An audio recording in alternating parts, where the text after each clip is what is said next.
D4 news देख रहे तमाम दोस्तों को दीपक भंडारी का नमस्कार। आज हम आपकी मुलाकात एक ऐसे युवा डॉक्टर से कराने जा रहे हैं जिन्होंने सरकारी मेडिकल कॉलेज अमृतसर से अपनी MBBS करी और बाद में USA चले गए। न्यूयॉर्क में अपनी सेवाएं दी इन्होंने, वहाँ पर क्रिटिकल केयर स्पेशलिस्ट हैं और अब पैंडेमिक के दौरान वहाँ पर भी काम किया। अब इनके मन में था कि अपने देश के लिए कुछ किया जाए, इसीलिए ये 2 महीने पहले यहाँ पर आए हैं और यहाँ पर डॉक्टरों को ट्रेन कर रहे हैं कि पैंडेमिक में अमेरिका में क्या किया जाता था, किस तरह डॉक्टर और पैरामेडिकल स्टाफ मरीजों की सेवा करते थे ताकि यहाँ पर भी मरीजों को फ़ायदा मिल सके। ये हमारे साथ हैं डॉक्टर हरमनदीप सिंह बोपाराय। आपको बता दें ये शहर के जाने माने डॉक्टर RPS बोपाराय के बेटे हैं। डॉक्टर साहब सत श्री अकाल जी। ਸਤਿ ਸ਼੍ਰੀ ਅਕਾਲ। डॉक्टर साहब पहले तो साढ़े D4 न्यूज़ चैनल द्वारा स्वागत है। डॉक्टर साहब थोड़ा जिहा दसना, तुसीं 10 साल पहले उत्थे चले गए, ਹਾਂਜੀ पैंडेमिक आ गया तो तुहाडे मन च क्यों आया भी तुसीं वापस इंडिया आओ ते इत्थे कुछ करो? ਇੰਡੀਆ ਦਾ ਜਿਹੜਾ ਹੈਲਥ ਕੇਅਰ ਇਨਫਰਾਸਟ੍ਰਕਚਰ ਹੈ ਉਹ ਜਦੋਂ ਇੱਥੋਂ ਦੇ ਅਸੀਂ ਪੜ੍ਹ ਰਹੇ ਸੀ ਉਦੋਂ ਦਾ ਸਾਨੂੰ ਪਤਾ ਸੀ ਕਿ ਇਹੋ ਜੀ ਪੈਂਡੈਮਿਕ ਦੀ ਵੇਵ ਨਾਲ ਲੜਨ ਲਈ we still have a lot of work to do. ਇਹਦੇ ਵਿੱਚ ਨਿਊਯਾਰਕ ਵਿੱਚ ਪਿਛਲੇ ਸਾਲ ਅਸੀਂ ਇੰਨੇ ਲੈਸਨ ਸਿੱਖੇ। ਉਦੋਂ ਵੀ ਅਸੀਂ ਨਿਊਯਾਰਕ ਵਿੱਚ ਜਦੋਂ ਨਵਾਂ Covid C relatively ਅਨਪ੍ਰੀਪੇਅਰਡ C, but ਹੁਣ ਉਹ ਲੈਸਨ ਲੈ ਕੇ ਆਪਣੀ ਕੰਟਰੀ ਵਿੱਚ ਜਦੋਂ ਲੋੜ ਹੈ ਆਉਣਾ ਮੈਂ ਠੀਕ ਸਮਝਿਆ and that is why I came back. ਅੱਛਾ ਡਾਕਟਰ ਸਾਹਿਬ, ਇੱਥੇ ਆ ਕੇ ਤੁਸੀਂ ਸਭ ਤੋਂ ਪਹਿਲਾ ਕੰਮ ਕੀ ਕੀਤਾ? ਤੁਹਾਡਾ ਇੱਕਦਮ ਤੁਸੀਂ ਪਲਾਨ ਚੈੱਕ ਆਊਟ ਕੀਤਾ ਹੋਣਾ ਕਿ ਮੈਂ ਉੱਥੇ ਜਾ ਕੇ ਕਰਾਂਗਾ, ਤੇ ਤੁਸੀਂ ਕੀ ਕੀਤਾ ਇੱਥੇ ਆ ਕੇ? ਮੇਰਾ ਜਿਹੜਾ ਪਲਾਨ ਇੱਕ ਅੰਤਰਰਾਸ਼ਟਰੀ ਆਰਗੇਨਾਈਜੇਸ਼ਨ ਡਾਕਟਰਸ ਵਿਦਆਊਟ ਬਾਰਡਰਸ ਨਾਲ ਪਹਿਲੇ ਅਫਰੀਕਾ ਜਾਣ ਦਾ ਸੀ, ਉਹਨੂੰ ਮੈਂ ਡਾਇਵਰਟ ਕਰਕੇ ਇੱਥੇ ਹੀ ਮੁੰਬਈ ਵਿੱਚ ਉਹਨਾਂ ਦੇ ਨਾਲ ਹੀ 1000 ਬੈੱਡ ਦੇ ਹਸਪੀਟਲ ਵਿੱਚ ਜਿਹੜਾ ਕਿ ਬੰਬੇ ਕਾਰਪੋਰੇਸ਼ਨ ਰਨ ਕਰ ਰਹੀ ਹੈ, ਉੱਥੇ ਜਾ ਕੇ ਉਹਨਾਂ ਦੇ ਨਾਲ ਪੇਸ਼ੈਂਟਸ ਵੀ ਦੇਖੇ ਐਂਡ ਨਾਲ ਦੀ ਨਾਲ doctors and nurses the training ਵੀ ਕੀਤੀ। ਨੀਅਰਲੀ 400 ਡਾਕਟਰਸ ਨਰਸਿਸ ਦੀ ਟ੍ਰੇਨ ਕੀਤਾ। ਤੇ ਡਾਕਟਰ ਸਾਹਿਬ ਤੁਸੀਂ ਕੀ ਡਿਫਰੈਂਸ ਸਮਝਦੇ ਹੋ ਵੀ ਅਮਰੀਕਾ 'ਚ ਕਿਵੇਂ ਟ੍ਰੀਟ ਕੀਤੇ ਜਾਂਦੇ ਪੇਸ਼ੈਂਟ ਤੇ ਇੱਥੇ ਇੰਡੀਆ 'ਚ ਕਿਸ ਤਰ੍ਹਾਂ ਟ੍ਰੀਟ ਕੀਤਾ ਜਾਂਦਾ? What is the difference between that? Infrastructure ਵਿੱਚ ਐਂਡ ਸਾਡੀ ਕੈਪੈਸਿਟੀ ਵਿੱਚ ਤੇ ਬਹੁਤ ਫਰਕ ਹੈ। ਜੋ ਨਹੀਂ ਫਰਕ ਕਿ ਸਾਡੇ ਡਾਕਟਰਸ ਨਰਸਿਸ ਟੈਕਸ ਜੋ ਵੀ ਹੈਲਥ ਕੇਅਰ 'ਚ ਕੰਮ ਕਰਦੇ ਨੇ ਉਹ ਵੀ ਉਨੇ ਹੀ ਡਿਟਰਮਿਨਡ ਨੇ ਤੇ ਉਨੇ ਹੀ ਟੈਲੈਂਟਡ ਨੇ।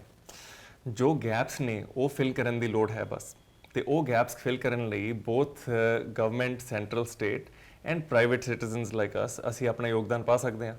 ਜੋ ਵੀ ਲੈਸਨਸ ਬਾਹਰੋਂ ਸਿੱਖਦੇ ਹਾਂ ਉਹ ਇੱਥੇ ਆ ਕੇ ਸ਼ੇਅਰ ਕਰੀਏ ਤੇ ਇੱਥੋਂ ਵੀ ਅਸੀਂ ਲੈਸਨਸ ਲਈਏ। ਦੈਟ ਇਜ਼ ਦੀ ਨੀਡ ਨਾਓ। ਤੁਸੀਂ ਡਾਕਟਰ ਸਾਹਿਬ ਆਲਮੋਸਟ 2 ਮਹੀਨੇ ਮੁੰਬਈ 'ਚ ਕੰਮ ਕੀਤਾ ਹੈ ਤੇ ਤੁਹਾਨੂੰ ਕੀ ਲੱਗਿਆ ਵੀ ਕਿਆ ਅਸੀਂ, ਕਿਉਂਕਿ ਮਹਾਰਾਸ਼ਟਰ ਦੇ ਵਿੱਚ ਬਹੁਤ ਪੀਕ ਤੇ ਰਿਹਾ ਕੋਰੋਨਾ, ਵੀ ਕਿਆ ਕੀਤਾ ਜਾਂਦਾ ਜਾਂ ਕਿਆ ਕਰਨਾ ਚਾਹੀਦਾ ਫਿਊਚਰ ਦੇ ਵਿੱਚ ਜਿਹਦੇ ਨਾਲ ਪੈਂਡੇਮਿਕ ਨੂੰ ਕੰਟਰੋਲ ਕੀਤਾ ਜਾ ਸਕੇ? ਜਦੋਂ ਕੇਸਿਸ ਘਟਦੇ ਨੇ, ਜਿੱਦਾਂ ਕਿ ਹੁਣ ਥੋੜੇ ਘਟ ਰਹੇ ਨੇ, ਆਹ ਟਾਈਮ ਹੁੰਦਾ ਹੈ ਕਿ ਅਸੀਂ ਸਟਾਕ ਲਈਏ ਬੋਥ ਆ ਸਾਡੇ resources the, supply chains the, hospitals the, as well as medical staff the and ਸਾਰੇ ਇਕਵਿਪਮੈਂਟ ਦਾ, ਤਾਂ ਕਿ ਜਦੋਂ ਇਹੋ ਜਿਹੀ ਐਮਰਜੈਂਸੀ ਆਏ ਤੇ ਅਸੀਂ ਤਿਆਰ ਹੋ ਸਕੀਏ।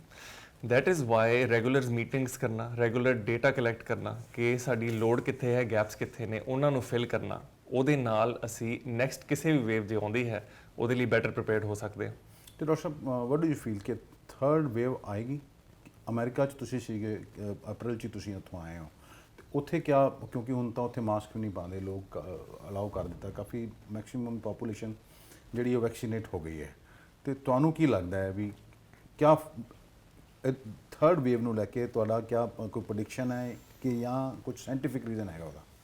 ਜਸਟ ਲਾਈਕ ਯੂ ਸੈਡ ਜੀ, ਬਿਕੋਜ਼ ਵੈਕਸੀਨੇਸ਼ਨ ਜਿੰਨੀ ਅਸੀਂ ਜ਼ਿਆਦਾ ਕਰਾਂਗੇ ਤੇ 3rd ਵੇਵ ਦੇ ਚਾਂਸਸ ਘਟਣਗੇ ਐਂਡ ਜਿੰਨੇ ਲੋਕੀ ਬੇਸਿਕ ਪ੍ਰੀਕਾਸ਼ਨਸ ਲੈਣਗੇ ਜਿੱਦਾਂ ਮਾਸਕ, ਸੋਸ਼ਲ ਡਿਸਟੈਂਸਿੰਗ ਤੇ ਗੈਰ ਜ਼ਰੂਰੀ ਇਕੱਠ ਨਾ ਕਰਨਾ, ਉਹਦੇ ਨਾਲ ਅਸੀਂ 3rd ਵੇਵ ਨੂੰ ਟੈਂਪ ਡਾਊਨ ਕਰ ਸਕਦੇ ਹਾਂ ਜੇ ਆਉਂਦੀ ਹੈ। ਨੈਚੁਰਲ ਕੋਰਸ ਇੱਕ ਪੈਂਡੇਮਿਕ ਦਾ ਹੁੰਦਾ ਹੈ ਕਿ ਮਿਊਟੇਸ਼ਨ ਹੋ ਕੇ ਵਾਇਰਸ ਲੈਸ ਵਿਰੂਲੈਂਟ ਹੁੰਦਾ ਹੈ। So hopefully because infrastructure vaccination ਕਰਕੇ ਜੇ ਕੋਈ ਵੇਵ ਆਏ ਵੀ ਤੇ ਡੈਥ ਰੇਟ ਇਸ ਨਾਲੋਂ ਘੱਟ ਹੋਏਗਾ। ਡਾਕਟਰ ਜਿਵੇਂ ਕਿਹਾ ਜਾ ਰਿਹਾ ਕਿ ਦੇਖੋ ਬੱਚਿਆਂ ਨੂੰ ਇੱਕ 3rd ਵੇਵ ਜਿਹੜੀ ਹੈ ਉਹ ਜ਼ਿਆਦਾ ਅਫੈਕਟ ਕਰੇਗੀ ਕਿਉਂਕਿ ਅਜੇ ਬਿਲੋ 18 ਈਅਰਸ ਕੋਈ ਵੈਕਸੀਨੇਸ਼ਨ ਬਣੀ ਨਹੀਂ। ਜੇ ਗੱਲ ਕੀਤੀ ਜਾਏ ਵੀ ਜਿਹੜੀ 18 ਤੋਂ 44 ਜਿਹੜੀ ਹੈਗੀ ਹੈ ਏਜ ਗਰੁੱਪ, ਉਹਨਾਂ ਨੂੰ ਵੀ ਵੈਕਸੀਨੇਸ਼ਨ ਨਹੀਂ ਹੋ ਪਾ ਰਹੀ। ਬੱਚੇ ਵੈਸੇ ਕਿਸੇ ਵੀ ਡਿਜ਼ੀਜ਼ ਤੋਂ ਯੂਜੂਅਲੀ ਬਿਕੋਜ਼ ਉਹਨਾਂ ਦੀ ਇਮਿਊਨਿਟੀ ਸਟਰੋਂਗ ਹੁੰਦੀ ਹੈ ਲੈਸ ਸਸੈਪਟੇਬਲ ਹੁੰਦੇ ਨੇ। ਜਿਹੜੀ ਪੀਡੀਆਟ੍ਰਿਕ ਵੇਵ ਦੀ ਇੱਥੇ ਗੱਲ ਚੱਲ ਰਹੀ ਹੈ ਉਹ ਹਰ ਸਾਇੰਟੀਫਿਕ ਐਵੀਡੈਂਸ ਦੇ ਅਕੋਰਡਿੰਗ ਨਹੀਂ ਹੈ। ਡਰ ਹੈ ਲੋਕਾਂ ਨੂੰ ਬਿਕੋਜ਼ ਸਾਨੂੰ ਆਪਣੇ ਬੱਚਿਆਂ ਨਾਲ ਪਿਆਰ ਹੈ, ਸਾਰੀ ਐਵਰੀਵਨ ਕੇਅਰਸ ਅਬਾਊਟ ਇਟ। ਉਹਦੇ ਨਾਲ ਵੀ ਸ਼ੁੱਡ ਨਾਟ ਬੀ ਅਫਰੇਡ ਕਿ ਨੈਕਸਟ ਵੇਵ ਕੋਈ ਪੀਡੀਆਟ੍ਰਿਕ ਵੇਵ ਆਉਣ ਲੱਗੀ ਹੈ। ਇੰਡੀਅਨ ਜਿਹੜੀ ਪੀਡੀਆਟ੍ਰਿਕ ਐਸੋਸੀਏਸ਼ਨ ਉਹਨਾਂ ਦੇ ਡਾਕਟਰਸ ਨੇ ਵੀ ਕਿਹਾ ਹੈ ਕਿ ਇਹਦੇ ਵਿੱਚ ਕੋਈ ਸਾਊਂਡ ਐਵੀਡੈਂਸ ਨਹੀਂ ਹੈ ਕਿ ਪੀਡੀਆਟ੍ਰਿਕ ਵੇਵ ਆਏਗੀ ਜੀ। ਇਹਦਾ ਹੀ ਨਹੀਂ ਮਤਲਬ ਕਿ ਸਾਨੂੰ ਤਿਆਰ ਨਹੀਂ ਹੋਣਾ ਚਾਹੀਦਾ। ਤੇ ਡਾਕਟਰ ਸਾਹਿਬ ਜਿਵੇਂ ਤੁਸੀਂ ਮੁੰਬਈ ਡਾਕਟਰਸ ਨੂੰ ਟ੍ਰੀਟ ਕੀਤਾ, ਕਿਆ ਤੁਸੀਂ ਪੰਜਾਬ ਗਵਰਨਮੈਂਟ ਨਾਲ ਟਾਈ ਅਪ ਕੀਤਾ? ਸਾਡੇ ਮੈਡੀਕਲ ਰਿਸਰਚ ਐਂਡ ਐਜੂਕੇਸ਼ਨ ਜਿਹੜੇ ਮਿਨਿਸਟਰ ਨੇ ਉਹ ਤੇ ਅੰਮ੍ਰਿਤਸਰ ਨੂੰ ਬਿਲੋਂਗ ਕਰਦੇ ਨੇ ਉਹ ਕਿਸੇ ਨਹੀਂ, ਤੇ ਕਿਆ ਤੁਸੀਂ ਕੰਟੈਕਟ ਕੀਤਾ ਉਹਨਾਂ ਨੂੰ ਵੀ ਮੈਂ ਇਸ ਤਰ੍ਹਾਂ ਦੀ ਪ੍ਰੈਜੈਂਟੇਸ਼ਨ ਦੇਣਾ ਚਾਹੁੰਦਾ ਤਾਂ ਕਿ ਡਾਕਟਰਸ ਨੂੰ ਟ੍ਰੇਨ ਕੀਤਾ ਜਾ ਸਕੇ, ਵੱਧ ਤੋਂ ਵੱਧ ਜਿਹੜੀ ਲੋਕਾਂ ਦੀ ਨੂੰ ਫਾਇਦਾ ਪਹੁੰਚਾਇਆ ਜਾ ਸਕੇ, ਉਹਨਾਂ ਦੀ ਜਾਨ ਬਚਾਈ ਜਾ ਸਕੇ?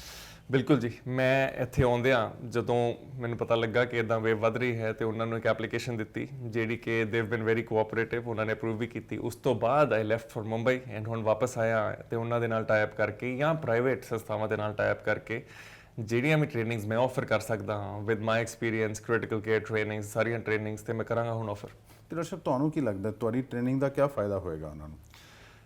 ਕਿਉਂਕਿ ਇਹਦੇ ਨਾਲ ਹੀ ਸਵਾਲ ਹੈ ਡਾਕਟਰ ਸਾਹਿਬ ਕਿ ਕਿਉਂਕਿ ਪੈਂਡੈਮਿਕ 'ਚ ਤਾਂ ਡਾਕਟਰਸ ਦੇ ਪੈਰਾਮੈਡੀਕਲ ਸਟਾਫ ਨੇ ਪਹਿਲੇ ਬਹੁਤ ਕੰਮ ਕੀਤਾ ਹੈ। ਬਿਲਕੁਲ ਜੀ, they have worked so hard, they are the real heroes. ਉਹਨਾਂ ਨੂੰ ਜਿਹੜੇ ਕਿ ਇਹੋ ਜਿਹੀ ਐਮਰਜੈਂਸੀ ਵਿੱਚ ਓਵਰ ਸਟ੍ਰੈਸ, ਓਵਰ ਬਰਡਨ ਹੋ ਕੇ ਜਦੋਂ ਮੈਡੀਸਨ ਤੁਹਾਨੂੰ ਕਰਨੀ ਪੈਂਦੀ ਹੈ, ਉਹ ਇੱਕ ਡਿਫਰੈਂਟ ਪ੍ਰੈਕਟਿਸ ਮੈਡੀਸਨ ਦੀ ਹੁੰਦੀ ਹੈ। ਜਿਹੜੀ ਇੱਕ ਆਈਡੀਅਲ ਸਿਚੁਏਸ਼ਨ ਜਦੋਂ ਕਿ ਐਮਰਜੈਂਸੀ ਨਹੀਂ ਹੈ ਉਹ ਪ੍ਰੈਕਟਿਸ ਹੁੰਦੀ ਹੈ, ਉਹ ਡਿਫਰੈਂਟ ਹੁੰਦੀ ਹੈ। ਜੋ ਅਸੀਂ ਲੈਸਨਸ ਲਰਨ ਕੀਤੇ ਨੇ ਉਹ ਆਈਡੀਅਲ ਸਿਚੁਏਸ਼ਨ ਵਿੱਚ ਅਪਲਾਈ ਕਰਨਾ ਤੇ ਐਮਰਜੈਂਸੀ ਦੇ ਦੌਰਾਨ ਉਹਨਾਂ ਨੂੰ ਯੂਜ਼ ਕਰਨਾ। ਜੇ ਕੋਈ ਵੀ ਗੈਪ ਹੈ, ਡੈਫਿਸਿਟ ਹੈ, ਸਪੈਸ਼ਲੀ ਜਿਹੜੇ ਰੀਸੈਂਟ ਗ੍ਰੈਜੂਏਟਸ ਨੇ ਜਿਨ੍ਹਾਂ ਨੂੰ ਅਜੇ ਬਹੁਤ ਜ਼ਿਆਦਾ ਮੈਡੀਸਨ ਵਿੱਚ ਐਕਸਪੀਰੀਅੰਸ ਨਹੀਂ ਹੈ, ਉਹ ਫਿਲ ਕਰਨਾ ਆਈ ਥਿੰਕ ਸਾਡੀ ਰਿਸਪੌਂਸਿਬਿਲਿਟੀ ਹੈ। ਮਤਲਬ ਤੁਸੀਂ ਤੁਹਾਡਾ ਜਿਹੜਾ ਫੋਕਸ ਹੈ ਉਹ ਜਿਹੜੀ ਨਵੀਂ ਜਨਰੇਸ਼ਨ ਜਿਹੜੀ ਗ੍ਰੈਜੂਏਸ਼ਨ ਕਰਕੇ ਬਾਹਰ ਆਈ ਉਹਨਾਂ 'ਤੇ ਹੈ ਜਾਂ ਓਵਰਆਲ ਤੁਹਾਡਾ ਡਾਕਟਰ ਮੈਡੀਕਲ ਸਟਾਫ ਡਾਕਟਰ 'ਤੇ ਫੋਕਸ ਹੈ? ਜੇ ਓਵਰਆਲ ਕੋਈ ਨੀਡ ਹੋਏਗੀ ਤੇ ਓਵਰਆਲ ਐਡਰੈਸ ਕਰਾਂਗੇ, ਬਿਕੋਜ਼ ਜਿਹੜੀਆਂ ਪ੍ਰੋਟੋਕੋਲਸ ਅਸੀਂ ਬਾਹਰ ਸਟੈਂਡਰਡਾਈਜ਼ ਕਰਦੇ ਹਾਂ, ਇੱਥੇ ਲੋਕਲ ਪ੍ਰੋਟੋਕੋਲ ਸਟੈਂਡਰਡਾਈਜ਼ ਹੁੰਦੀਆਂ ਨੇ। ਉਹਨਾਂ ਨੂੰ ਦੇਖ ਕੇ ਤੇ ਉਹਨਾਂ ਨੂੰ ਸਟੈਂਡਰਡਾਈਜ਼ ਕਰਨਾ, ਉਹਨਾਂ ਨੂੰ ਇਕੁਅਲ ਕਰਨਾ ਹਰ ਥਾਂ ਤੇ, ਪਲੱਸ ਜਿਹੜੀ ਨਵੀਂ ਪੀੜ੍ਹੀ ਡਾਕਟਰਾਂ ਦੀ, ਨਰਸਾਂ ਦੀ, ਆਰਐਮਓਸ ਦੀ ਜਿਹੜੇ ਕਿ ਬਹੁਤ ਥਾਵਾਂ ਤੇ ਪੇਸ਼ੈਂਟ ਦੇਖਦੇ ਨੇ ਜਿੱਥੇ ਐਮਬੀਬੀਐਸ ਡਾਕਟਰ ਨਹੀਂ ਹੁੰਦੇ, ਉਹਨਾਂ ਨਾਲ ਕੋਲੈਬੋਰੇਟ ਕਰਕੇ ਟ੍ਰੇਨ ਕਰਨਾ, ਜਿੱਦਾਂ ਕਿ ਅਸੀਂ ਉੱਥੇ ਹੁਣ ਬੰਬੇ 'ਚ ਕਰਕੇ ਆਏ ਹਾਂ, ਆਈ ਥਿੰਕ ਬਹੁਤ ਜ਼ਰੂਰੀ ਹੈ। ਬਿਕੋਜ਼ ਸਭ ਤੋਂ ਜ਼ਿਆਦਾ ਪੇਸ਼ੈਂਟ ਪੋਪੂਲੇਸ਼ਨ ਇੱਦਾਂ ਹੀ ਦੇਖੀ ਜਾ ਸਕਦੀ ਹੈ with R limited number of people. ਅੱਛਾ, ਡਿਊਰਿੰਗ ਡਾਕਟਰ ਪੈਂਡੇਮਿਕ ਕਾਫੀ ਚੀਜ਼ਾਂ ਸਾਹਮਣੇ ਆਈਆਂ ਹੈ ਕਿਉਂਕਿ ਦੇਖੋ ਮੈਡੀਸਨ ਤਾਂ ਕੋਈ ਦੀ ਹੈ ਨਹੀਂ ਸੀਗੀ। WHO ਨੇ ਕਦੀ ਕਹਿਤਾ ਰੈਮਡੇਸਿਵਿਰ ਜਿਹੜੀ ਹੈ ਉਹ ਇੰਨੀ ਇਫੈਕਟਿਵ ਨਹੀਂ ਹੈ, ਟੋਸੀ ਇੰਜੈਕਸ਼ਨ ਹੈ ਉਹਦੇ ਵੀ ਕਿਆ ਰੋਲ ਹੈ? ਤੁਹਾਨੂੰ ਕੀ ਲੱਗਦਾ ਕਿ ਕਿਆ ਇਹਦੀ ਕੋਈ ਮੈਡੀਸਨ ਹੈ ਜਾਂ ਹਜੇ ਟਰਾਇਲ ਹੀ ਚੱਲ ਰਹੇ ਹੈ? ਜਿਹੜੇ ਟਰਾਇਲ ਹੋਏ ਨੇ ਉਹਨਾਂ ਵਿੱਚ ਸਿਰਫ ਦੋ ਚੀਜ਼ਾਂ ਹੀ ਉੱਭਰ ਕੇ ਆਈਆਂ ਨੇ ਕਿ ਜਿਹੜੀਆਂ ਡੈਫੀਨਿਟਲੀ ਇਫੈਕਟਿਵ ਨੇ, ਇੱਕ ਆਕਸੀਜਨ ਥੈਰੇਪੀ ਐਂਡ ਇੱਕ ਸਟੀਰੋਇਡਸ। ਉਸ ਤੋਂ ਇਲਾਵਾ ਜਿਹੜੀਆਂ ਥੈਰੇਪੀਜ਼ ਨੇ ਰੈਮਡੇਸਿਵਿਰ, ਟੋਸਿਲਿਜ਼ੁਮੈਬ, ਇਹਨਾਂ ਦੇ ਬਹੁਤ ਲਿਮਿਟਿਡ ਬੈਨੀਫਿਟਸ ਜੇ ਕਿਸੇ ਸਟੱਡੀ ਵਿੱਚ ਦੇਖੇ ਨੇ, ਬਟ ਇੱਥੇ ਕਾਫੀ ਵਾਈਡਲੀ ਯੂਜ਼ ਹੋਈਆਂ ਹੈ। ਬਿਕੋਜ਼ ਜਦੋਂ ਲੋਕੀ ਐਂਡ ਸਟੇਜ ਤੇ ਹੁੰਦੇ ਨੇ ਦੇ ਵਾਂਟ ਟੂ ਯੂਜ਼ ਜੋ ਵੀ ਚੀਜ਼ ਅਵੇਲੇਬਲ ਹੈ। ਬਟ ਸਭ ਤੋਂ ਇੰਪੋਰਟੈਂਟ ਚੀਜ਼ ਪ੍ਰੀਵੈਂਸ਼ਨ ਹੈ, ਜੋ ਕਿ ਬਹੁਤ ਸਿੰਪਲ ਚੀਜ਼ ਹੈ ਐਂਡ ਜੇ ਉਹਨੂੰ ਅਸੀਂ ਕਰਾਂਗੇ promote then we don't need ਤੇ ਡਾਕਟਰ ਸਾਹਿਬ ਤੁਸੀਂ ਦੇਖੋ ਅਮਰੀਕਾ ਦੇ ਵਿੱਚ ਵੀ ਕਾਫੀ ਜ਼ਿਆਦੀਆਂ ਡੈਥਸ ਹੋਈਆਂ, ਬਹੁਤ ਜ਼ਿਆਦਾ ਲੋਕ ਪ੍ਰਭਾਵਿਤ ਹੋਏ ਸੀਗੇ, ਉੱਥੇ ਮੈਡੀਸਨ ਯੂਜ਼ ਹੋਈਆਂ ਕਿ ਨਹੀਂ ਹੋਈਆਂ? ਇਨੀਸ਼ੀਅਲੀ ਯੂਜ਼ ਹੋਈਆਂ, ਬਟ ਜਦੋਂ ਐਵੀਡੈਂਸ ਆਈ ਕਿ ਇਹਨਾਂ ਦਾ ਕਲੀਨਿਕਲ ਟ੍ਰਾਇਲਸ ਤੋਂ ਬਾਅਦ ਇੰਨਾ ਇਫੈਕਟ ਨਹੀਂ ਹੈ ਤੇ ਉਹ ਯੂਜ਼ ਹੋਣੀਆਂ ਬੰਦ ਹੋ ਗਈਆਂ। ਉੱਥੇ ਸਿਰਫ evidence based steroids and oxygen therapy. Doctor Sahib corona ਦੇ ਆਫਟਰ ਇਫੈਕਟਸ ਕਿਆ ਸਾਹਮਣੇ ਆ ਰਹੇ ਹਨ? ਕਾਫੀ ਸਟੱਡੀਜ਼ ਹੋ ਰਹੀਆਂ ਨੇ ਲੌਂਗ ਕੋਵਿਡ ਤੇ ਕਿ ਕਈ ਲੋਕਾਂ ਨੂੰ ਜਿਨ੍ਹਾਂ ਨੂੰ ਲੰਗ ਦੀ ਕਾਫੀ ਇਨਵੋਲਵਮੈਂਟ ਹੁੰਦੀ ਹੈ, ਉਹਨਾਂ ਨੂੰ ਬਰੀਥਿੰਗ ਡਿਫਿਕਲਟੀਜ਼ ਕਿੰਨਾ ਟਾਈਮ ਰਹਿੰਦੀਆਂ ਨੇ, ਕਿੱਦਾਂ ਦੀਆਂ ਰਹਿੰਦੀਆਂ ਨੇ ਤੇ ਰੀਹੈਬਿਲਿਟੇਸ਼ਨ ਰਿਕਵਰੀ ਕਿੱਦਾਂ ਦੀ ਹੁੰਦੀ ਹੈ।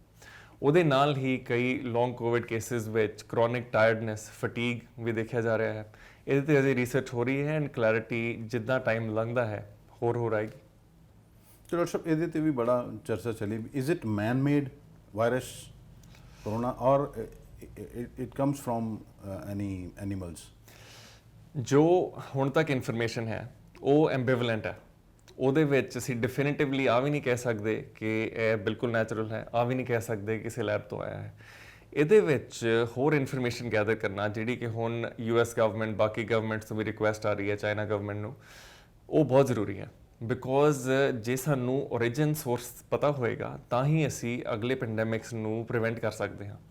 ਇਹਦੇ ਵਿੱਚ ਇਹ ਨਹੀਂ blame game is separate, but ਸਾਨੂੰ ਓਰੀਜਨ ਪਤਾ ਕਰਨਾ ਬਹੁਤ ਜ਼ਰੂਰੀ ਹੈ in order to prevent. Doctor ਸਾਹਿਬ ਇਹ ਬੜੀ ਕਹਿ ਲਓ ਕਿ ਮਿਥਸ ਕਹਿ ਲਓ ਕਿ ਹੈਗੀਆਂ, ਚਾਈਨਾ 'ਚ ਸ਼ੁਰੂ ਹੋਇਆ ਹੈ, ਵੁਹਾਨ 'ਚੋਂ ਨਿਕਲਿਆ ਵਾਲਾ ਵਾਇਰਸ, ਉਹਨੇ ਕੰਟਰੋਲ ਕਰ ਲਿਆ ਬਿਕੋਜ਼ ਉਹਨੂੰ ਪਤਾ ਸੀ ਦਾ ਓਰੀਜਨ ਕੀ ਹੈ, ਉਹਦੇ DNA ਤੋਂ ਉਹਨੇ ਪਹਿਲੇ ਹੀ ਆਪਣੀ ਵੈਕਸੀਨੇਸ਼ਨ ਬਣਾ ਲਈ ਤੇ ਆਪਣੇ ਲੋਕ ਵੈਕਸੀਨੇਟ ਕਰ ਲਏ, ਜਿਹਦੇ ਕਰਕੇ ਉੱਥੇ ਇਹਦਾ ਇਫੈਕਟ ਨਹੀਂ ਹੋਇਆ। ਬਾਕੀ ਪੂਰੀ ਵਰਲਡ ਦੀ ਇਕੋਨਮੀ ਵੀ ਧਵਸਤ ਹੋ ਗਈ ਔਰ ਲੋਕਾਂ ਨੂੰ ਇਫੈਕਟ ਵੀ ਬਹੁਤ ਕੀਤਾ। ਇਹਦੇ 'ਚ ਕਿੰਨੀ ਕੁ ਸੱਚਾਈ ਹੈ?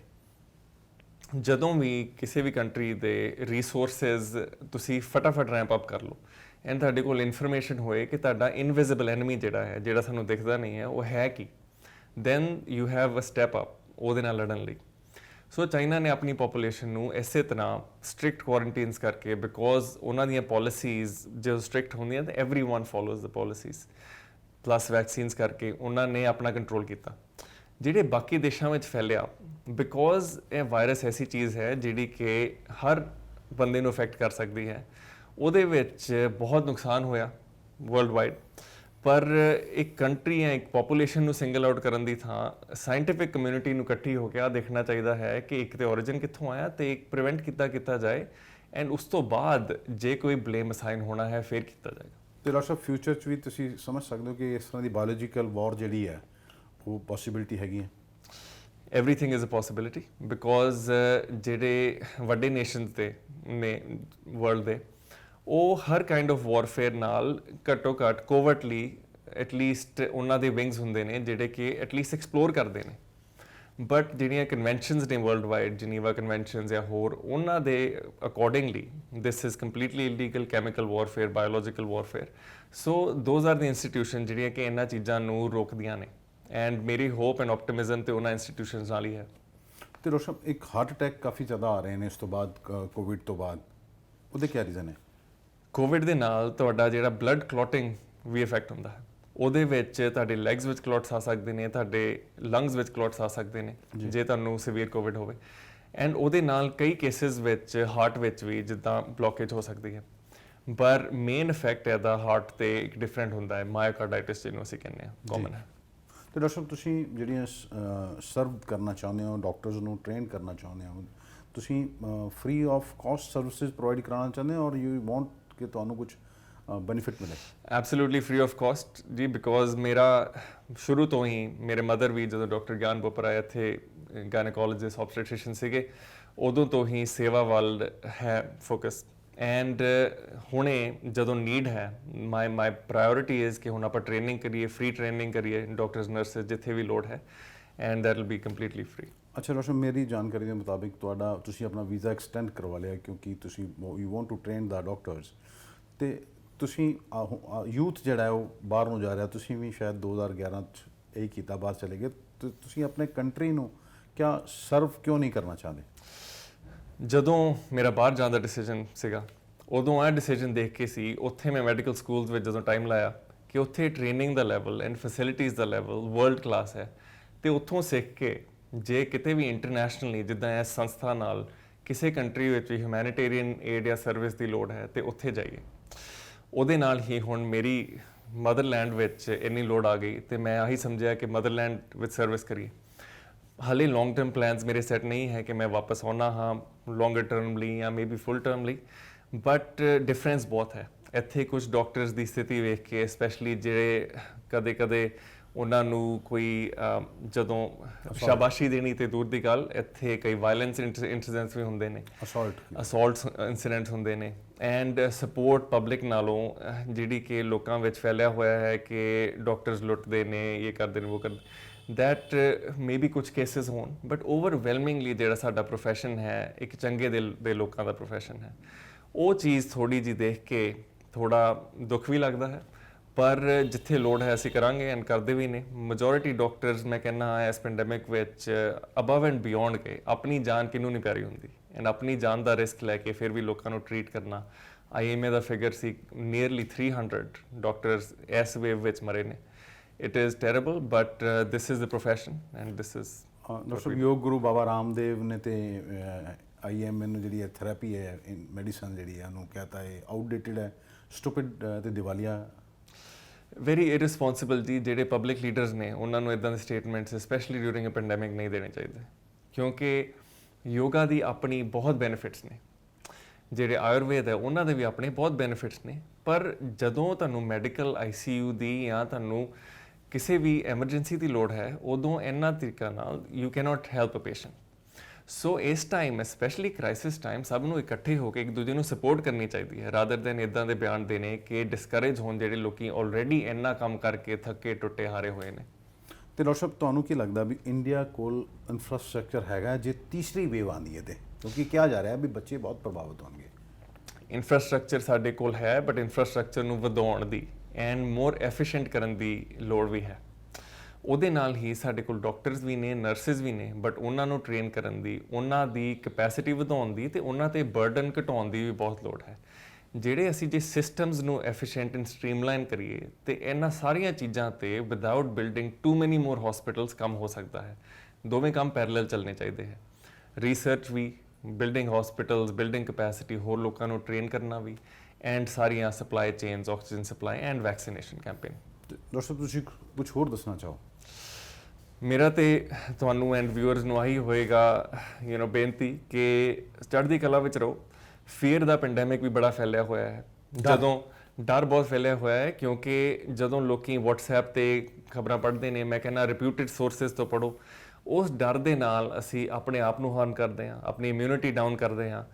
ਐਂਡ ਚੜ੍ਹਦੀ ਕਲਾ ਵਿੱਚ ਰਹਿਣਾ, ਆਪਣੇ ਫੈਮਿਲੀ ਦਾ ਧਿਆਨ ਰੱਖਣਾ, ਲੋਕਾਂ ਦੇ ਚੈੱਕ ਇਨ ਕਰਨਾ, ਭਾਵੇਂ ਫੋਨ ਤੇ ਹੀ, ਮਾਸਕ ਪਾਉਣਾ, ਆਪਣੀ ਬੇਸਿਕ ਹੈਂਡ ਹਾਈਜੀਨ ਕਰਨਾ, ਹੱਥ ਧੋਣੇ ਐਂਡ ਸੈਨੀਟਾਈਜ਼ਰ ਵਰਤਣਾ ਐਂਡ ਸੋਸ਼ਲ ਡਿਸਟੈਂਸਿੰਗ ਕਰਨਾ। ਇਹਦੇ ਨਾਲ ਜਿੰਨੀਆਂ ਜਾਨਾਂ ਬਚ ਸਕਦੀਆਂ ਨੇ ਉਹ ਵੈਂਟੀਲੇਟਰਸ ਦੇ ਨਾਲ ਨਹੀਂ ਬਚ ਸਕਦੀਆਂ। ਤੇ ਜੇ ਵੈਕਸੀਨ ਦੇ ਐਲੀਜੀਬਲ ਨੇ ਲੋਕ ਤੇ ਡੈਫੀਨਿਟਲੀ ਲਵਾਉਣ, ਜੇ ਉਹਨਾਂ ਨੂੰ ਕੋਈ साइड इफेक्ट्स नहीं ने, पुरानी एलर्जीज नहीं है। धन्यवाद हमारे साथ बात करने के लिए। ये थे डॉक्टर हरमनदीप सिंह बोपाराय। ये देखिए खास तौर पर अमेरिका से यहाँ पर आए हैं, 10 साल पहले वहाँ पर गए थे, वहाँ पर क्रिटिकल केयर स्पेशलिस्ट हैं। इन्हें लगता है कि क्यों ना अपने नेशन में सर्व किया जाए, डॉक्टरों को ट्रेनिंग दी जाए। अभी हाल ही में मुंबई में करीब 2000 बेड, जो बेड के हॉस्पिटल हैं, वहाँ के पूरे स्टाफ को ये ट्रेन करके आए हैं। अभी पंजाब सरकार से इनकी बात चल रही है ताकि वहाँ की जो न्यूयॉर्क में जिन पैरामीटर्स का ये इस्तेमाल करते हैं, लोगों की जान बचा रहे हैं, यहाँ पर भी उन्हें इस्तेमाल किया जाए। अमृतसर से D4 न्यूज़ के लिए दीपक भंडारी की खास रिपोर्ट।